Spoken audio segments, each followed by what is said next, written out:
Hallo allerseits. Herzlich willkommen zu meinem nächsten Modellbahn-Auspackvideo. Diesmal zeige ich ein Spur 1 Vorserienmodell im Maßstab 1:32, das ich leihweise von Märklin für die Vorstellung in 2 Zeitschriften erhalten habe. Die Innenverpackung entspricht bereits der für das Serienmodell. Der Außenkarton ist allerdings noch nicht bedruckt. Und die Bedienungsanleitung habe ich auch nur auszugsweise als PDF-Datei. Es handelt sich um ein Spur 1 Modell der E-Lok CE68 I. Ihr Vorbild ist ein Unikat, das bereits vor über 100 Jahren im August 1919 an die Schweizerische Bundesbahnen AG geliefert wurde. Diese Lok wird von einigen zwar als Urkrokodil bezeichnet, allerdings war sie ursprünglich ohne Vorbauten als sechsachsige Lok geplant. Nachdem sie aber zu schwer wurde, mussten noch Vorlaufräder und kleine Vorbauten konstruiert werden. Diese Vorbauten wurden dann kofferförmig realisiert. Und das ist auch der Grund, warum diese Lok dann sehr schnell den ungewöhnlichen Kosenamen Köfferli oder Köfferli-Lok erhalten hat. Bereits im Jahr 1920 erhielt die Lok ihre endgültige Bezeichnung CE68 I und die Betriebsnummer 14201. Im Streckeneinsatz war sie immerhin bis 1966. Danach diente sie bis 1981 als Bremsversuchslok und war auch auf Sonderfahrten im Einsatz. Dann landete sie im Museum, genauer im Schweizer Verkehrshaus in Luzern. Seit 2001 ist sie schließlich beim SBB Historik-Team in Erstfeld stationiert, wo sie hin und wieder bei Lokparaden gezeigt wird. Allerdings ist sie nicht fahrbereit, sondern nur rollfähig. Als Märklin-Lok wird sie aber nun im Maßstab 1:32 quasi zum Leben erweckt. Das Modell ist gemäß Vorbild 60 cm lang und hat ein Gewicht von 7,5 Kilogramm. Für den Einsatz auf engen Gleisradien ab 1020 mm sind die Werkzeugkästen der Lok nur als Kulisse realisiert. Zur Präsentation in einer Vitrine können diese Kästen aber realistisch verstärkt werden. Und hier in der Lokmitte sieht man auch gleich die beiden Lautsprecher für die kräftige Soundelektronik des Modells. Am Lokende ist serienmäßig eine Telex-Kupplung montiert. Die Drehgestelle sind für den engen Radius sehr gelenkig ausgeführt. Die Treibachsen sind gefedert und lassen sich horizontal ca. 2 mm verschieben. Zudem hat die Laufachse einen vorverlegten Drehradius von 37 mm. Der Antriebsmotor des jeweiligen Drehgestells ist in Längsrichtung montiert und wirkt über ein Zentralgetriebe auf die Vorlegewelle. Hier kurz ein Blick auf die Stromaufnahme von den Rädern zur Elektronik. Sie erfolgt über Achsschleifer und über die Kugellager. Dann auch schnell ein Blick auf die detaillierte Nachbildung der Bremsanlage, die allerdings zur Vermeidung von elektrischen Kurzschlüssen größerenteils aus Kunststoff gefertigt ist. Zu guter Letzt noch einmal ein Blick auf die Vorlaufachse samt sehr weit drehbarer Telex-Kupplung. Sie lässt sich auch bei dieser Märklin-Lok sehr einfach demontieren und hat hierzu wieder eine entsprechende Steckverbindung. Jetzt steht die Köfferli-Lok das erste Mal auf dem Gleis und erhält ihren Strom von der Digitalzentrale. Arbeitet die Zentrale wie hier mit dem Märklin MFX Digitalformat, wird die neue Lok automatisch nach ein paar Sekunden erkannt. Die Lok überträgt nun an die Zentrale ihre Betriebsparameter, wie beispielsweise die im Decoder gespeicherten Digitalfunktionen. Dann kann sie aus der Lokliste selektiert werden und per Fingerwischer zum gewünschten Fahrregler geschoben werden. Wird der rote Punkt nun nach links geschoben, öffnet sich im Touchscreen das virtuelle Tastenfeld mit den 32 Lokfunktionen. Nachdem sich die Lok jetzt an der Digitalzentrale angemeldet hat, kann ich hier gleich die Digitalfunktionen alle einzeln per Touchscreen auslösen. Hier die Maschinenraumbeleuchtung, dann zeige ich jetzt aus der Nähe die Spitzenbeleuchtung und die Führerstandsbeleuchtung. Bei Fahrtrichtungswechsel schaltet natürlich die Spitzenbeleuchtung entsprechend um. Die Einlicht-Rückbeleuchtung kann auch auf Rot umgeschaltet werden. Alternativ lässt sie sich auch ganz abschalten. Jetzt der Reihe nach einige Soundfunktionen und dabei zeige ich auch wieder viele Detailaufnahmen. Zunächst mal die Pfeife, die in Abhängigkeit vom Tastendruck ertönt.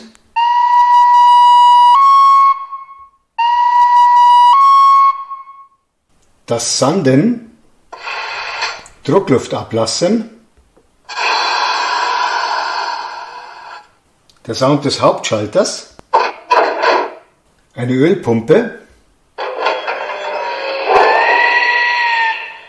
der Kompressor,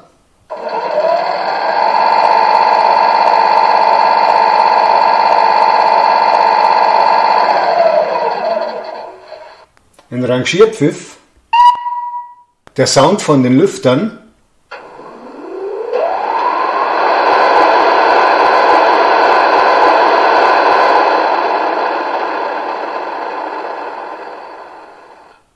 dann noch Scheibenwischer,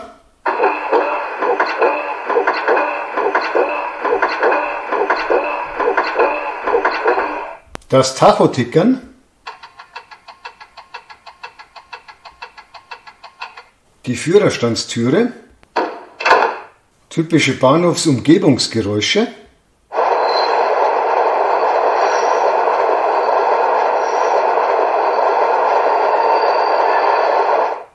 ein Schaffnerpfiff, dann gibt es noch Kabinenfunkgespräche. Von Gleis 5 mit 3 Wagen auf Gleis 1 umsetzen. Und hier das zweite, Langsam vorfahren. eine Bahnhofsansage, Gleis 1, Extrazug nach Bellinzona. Vorsicht bei der Abfahrt. wenn die Fahrtrichtung andersherum läuft, gibt es eine andere Ansage beim gleichen Tastendruck. Gleis 2, Extrazug nach Erstfeld. Vorsicht bei der Abfahrt. Außerdem ist bei diesem Vorserienmodell noch eine Multibahnhofsansage enthalten. Nächster Halt am Steg. Sie enthält insgesamt 11 Haltestellen. Das ist die Gotthardstrecke Erstfeld bis Bellinzona und bei jedem Tastendruck eine weitere Haltestelle. Nächster Halt Gurnelle. Nächster Halt Wasse. Nächster Halt Göschene. Nächster Halt Airolo. Nächster Halt Faido. Nächster Halt Lavorgo. Nächster Halt Bodio. Nächster Halt Biasca. Nächster Halt Bellinzona. Und wenn man die Fahrtrichtung wechselt, werden die Haltestellen dann in umgekehrter Reihenfolge abgespielt. Ich wechsle jetzt mal und spiele noch 2, 3 ab. Nächster Halt Biasca. Nächster Halt Bodio. Nächster Halt Lavorgo. Außerdem hat das Modell motorisierte Stromabnehmer, die auch dann mit dem Geräusch kombiniert sind.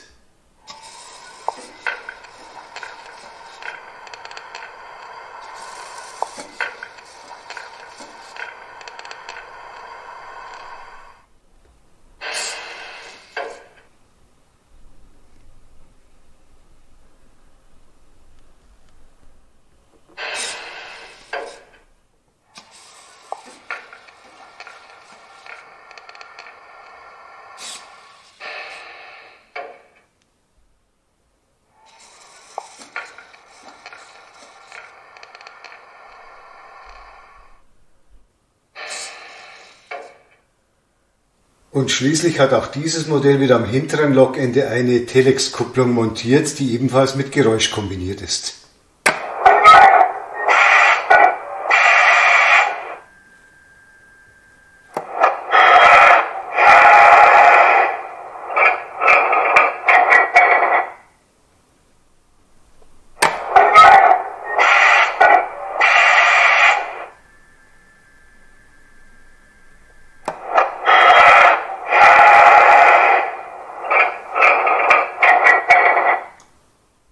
Vorne ist ab Werk die Vorbildschraubkupplung montiert, es lässt sich aber auch die beiliegende zweite Telex-Kupplung montieren und ebenfalls digital betreiben, dafür ist eine zweite Funktionstaste reserviert.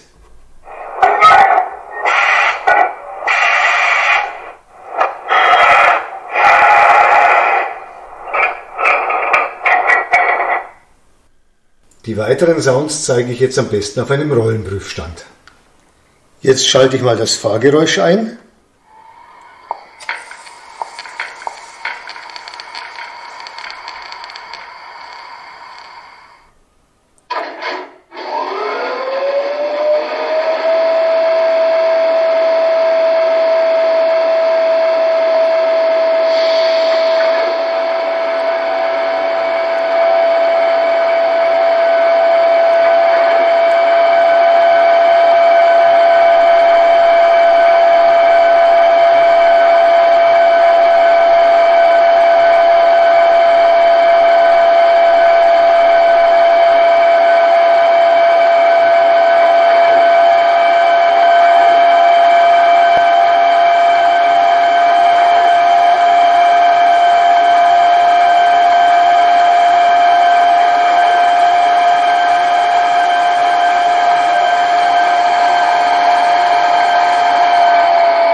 Hin und wieder werden Zufallsgeräusche eingespielt und beim Bremsen hört man kurz vor dem Stillstand ganz leicht ein Bremsen quietschen.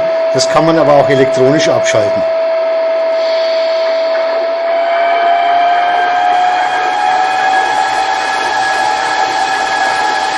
Ich bin jetzt bei Maximalgeschwindigkeit.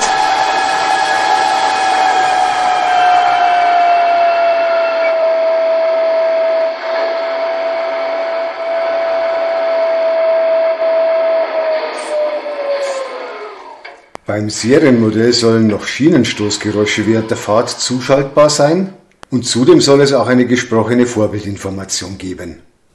Jetzt mal eine erste kleine Probefahrt auf meinem Fotografiermodul.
Abschließend gibt es jetzt noch ein paar Probefahrten auf meinen Testgleismodulen.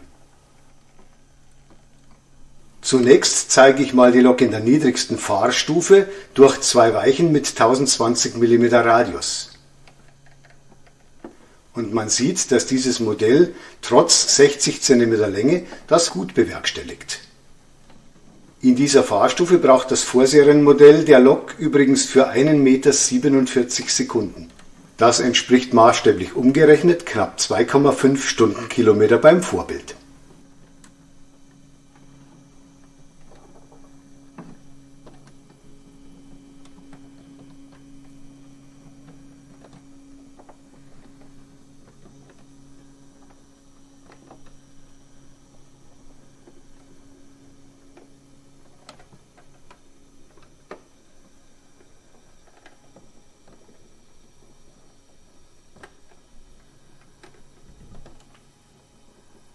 Zu guter Letzt jetzt wieder eine automatisierte Pendelfahrt mit Sound.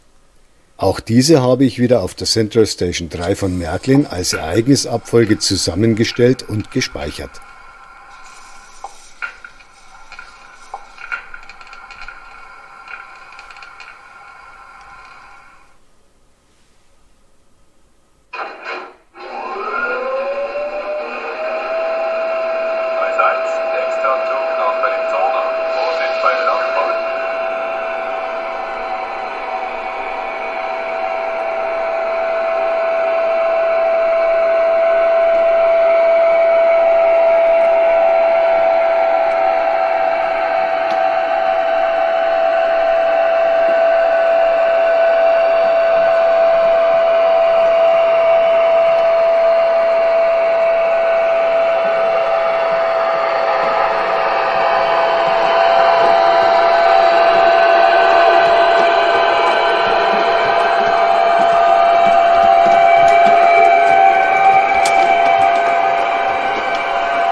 Das war's wieder mal.